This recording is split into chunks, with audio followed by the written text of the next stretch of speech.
Bienvenue sur le podcast Le Switch, épisode 7, intitulé Océane, serial entrepreneur dans la tech. Vous êtes avec Stéphane. Dans ce podcast, nous allons parler des entrepreneurs, mais surtout de ce qui m'intéresse le plus, à savoir leurs histoires. Nous allons croiser des vies, des personnes qui challengent le statu quo, car derrière chaque entreprise, il y a un entrepreneur et avec lui, une histoire que je vais vous présenter.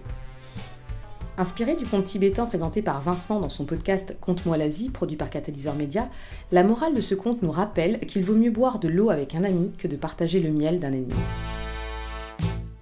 Aujourd'hui, je vais vous parler d'Océane. Elle travaille dans la tech, son point fort c'est de lancer des boîtes, c'est non seulement ce qu'elle sait faire, mais aussi ce qu'elle aime faire. Dynamique, habituée à faire 15 choses à la fois, vous ne serez pas surpris que cette serial entrepreneur ait un parcours atypique. Elle commence par faire des études dans la littérature, en lettres modernes. Elle fait Cagne et Hippocagne, puis obtient un master de lettres. Assez rapidement, elle se rend compte qu'elle ne veut pas évoluer dans ce domaine. Elle ne se voit ni éditrice, ni journaliste ou prof, comme la plupart des gens de sa promo. Très vite, elle trouve son premier job et très vite, elle a envie de monter sa boîte. Elle se réoriente donc sur un master en marketing en alternance et se retrouve à travailler en entreprise.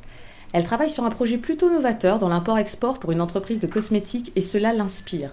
Le fait de devoir partir de quelque chose qui n'existait pas, comme ce qu'elle devait faire dans cette entreprise, lui reste dans un coin de la tête. En couple et en vacances, elle en parle avec son copain et ils décident de monter un lieu de détente qui sortirait un peu des sentiers battus, avec des localisations hors des grandes villes. Ils travaillent leur business plan, ont un apport, mais surtout réussissent à obtenir un prêt et à lever des fonds pour un peu plus d'un demi-million d'euros, ce qui leur permet de démarrer dans la foulée. Mais Océane ne le sent pas. S'en suivra une séparation, chacun suivant son chemin. Ils resteront en bons termes par la suite, mais ce projet n'était peut-être pas le bon. En tout cas, il n'était pas pour eux. Elle décide de travailler en tant que freelance, elle fait des missions de consulting et est indépendante. Au bout d'un an à travailler toute seule dans des missions de consulting, elle repère un château et tombe carrément sous le charme. Elle connaît bien le lieu, elle a grandi pas loin. L'endroit est magnifique, il s'agit en plus d'un complexe faisant partie d'un groupe hôtelier. Ils sont donc dans l'hospitalité, mais voilà, on n'en entend pas parler. Elle convainc la maîtresse des lieux qui lui donnera d'abord un contrat à durée déterminée pour voir, puis qui naturellement lui donnera un poste à durée indéterminée par la suite au vu de l'énergie et de la motivation d'Océane. 3 belles années de travail et de collaboration fructueuse se passeront avant qu'Océane n'embarque sur un nouveau projet. Une fois de plus, elle a une idée en tête, n'ayant pas peur d'entreprendre, bien au contraire, elle décide de s'associer avec la copine de l'un de ses amis et monte sa première start-up. Elles apprennent à travailler ensemble, à se découvrir, les attentes sont fortes d'une part comme de l'autre. Au moment où elle lance, une autre start-up y va aussi. Elle se rendra compte plus tard qu'elle avait pris cette association un peu trop à la légère. Elles sortent leurs produits en même temps que ce nouvel acteur. Elle se rend compte que le fait qu'il n'y ait pas de barrière à l'entrée a été un vrai problème, tout comme le profil de concurrents sur le marché. Elles avaient en face d'elles un autre type d'association, mais ici avec des cofondateurs dans la finance, permettant de lever plus de fonds plus rapidement. Pour Océane, c'était la case super importante, une étape, car elle allait avoir sa boîte, mais en plus construire sa propre équipe. Donc elle avait cristallisé beaucoup de choses dans cette association, en se disant que ça allait être génial. La chute a été d'autant plus violente que les attentes étaient vraiment fortes. Elle sort de cette expérience très abîmée, elle a tout perdu. Océane n'est pas au top. Un ami vient la voir pour lui demander d'organiser l'anniversaire de sa femme. C'est un nouveau projet pour Océane, elle veut lui faire plaisir et accepte avec bon cœur. L'événement est un succès, au point qu'elle est approchée par l'un des invités époustouflée par le travail accompli par Océane. Il est à la tête d'une start-up tech qui fonctionne très bien. Il s'agit d'une application qui faisait déjà beaucoup de téléchargements et qui avait une ampleur internationale. Elle va rencontrer l'équipe par acquis de conscience et c'est le coup de cœur. Elle se voit complètement travailler avec eux. Ils ne sont pas beaucoup dans l'équipe, mais ils font un maximum de chiffre d'affaires. Ils ont déjà commencé à scaler, c'est-à-dire qu'avec un minimum de ressources, ils ont un maximum de retentissement. À l'époque, il n'y avait pas cet écosystème pour les startups tel qu'il est aujourd'hui. Cette expérience lui a permis d'apprendre très vite sur le terrain avec des gens expérimentés et qui avaient géré tout un tas de problématiques techniques, juridiques, l'industrialisation, la scalabilité, bref, elle grandit à plein de niveaux.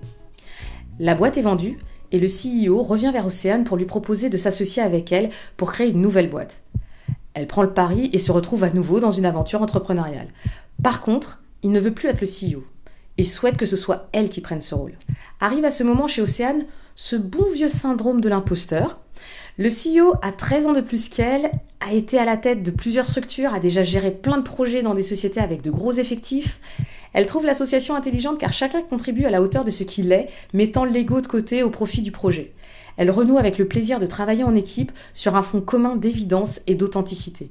Je voulais vous raconter cette histoire car ici, nous pouvons voir qu'Océane a cet état d'esprit que l'on retrouve chez l'ensemble des entrepreneurs, celui qui les amène à être force de proposition, à amener des solutions. Souvenez-vous, le premier projet qu'elle voulait lancer avec son conjoint a avorté, mais seulement après qu'ils aient réussi à obtenir leur prêt, levant ainsi plus d'un demi-million.